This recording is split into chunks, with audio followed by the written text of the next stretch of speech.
விவாதிக்கலாம். திரு ஜெகதீஸ்வரன், உங்க நிறைவு கருத்து சொல்லுங்க. நான் உங்ககிட்ட நிறைவு கருத்து வாங்கிக்கிறேன். வன்னியரசனை வந்து பாலியல் சீண்டல்னு அவர் கடந்து போறான்னு பாக்குறேன். பாலியல் வன்கொடுமை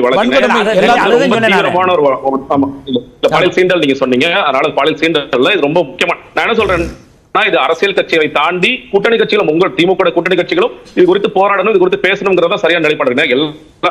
நம்ம எல்லாருமே சேர்ந்து ஒரு சில சரியான சமுதாயத்தை உருவாக்குது.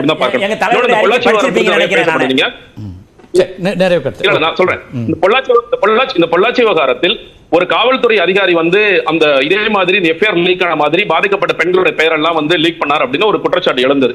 அந்த காவல்துறை அதிகாரி ஏற்கனவே வந்து ஒரு டாஸ்மாக் பிரச்சனையில வந்து ஒரு பெண்ணை அரைஞ்சார். இப்ப அந்த காவல்துறை அதிகாரி, அவர் பேர் வந்து பாண்டியராஜன், இப்ப எங்க இருக்காரு தெரியுங்களா? கொளத்தூர்ல முதல்ல டிசி அப்பாயிண்ட் பண்றாங்க. இது வந்து முதலமைச்சரோட தொகுதி. அந்த தொகுதிக்கு அவர் டிசியா வர்றார். இப்ப நீங்க ஒட்டுமொத்த பார்வை எப்படி இருக்குன்னு பாருங்க. நீங்க வந்து அந்த பொள்ளாச்சி பாலியல் குறித்து இவ்வளவு தீவிரமாக களமாடுகின்ற திமுக, அதில் பெண்களின் பெயரை வெளியே விட்ட ஒரு அதிகாரி எடுத்து குளத்தூருக்கு நீங்க டிசியா போடுறீங்க. இதுதான், இப்படிதான் இருக்கு இந்த சிஸ்டம், இப்படிதான் இருக்கு. அப்போ இதெல்லாம் தெரிந்துதான் செய்கிறார்கள். இந்த மாதிரியான ஒரு காவல்துறை அதிகாரிக்கு நம்ம முதல்ல என்ன பண்ணுவோம்னா, எங்கேயாவது வந்து அவரை பெருசா நம்ம எடுத்துக்கவே மாட்டோம். ஆனா இன்னைக்கு இந்த அளவுல தான் திமுக அரசாங்கம் இதை கையாளுறாங்க என்று பார்க்கும் பொழுது உண்மையிலே பெண்கள் பாதுகாப்பு குறித்து நமக்கு ஒரு அக்கறை இருக்கிறதா என்ற கேள்வி மறுபடியும் எழுப்ப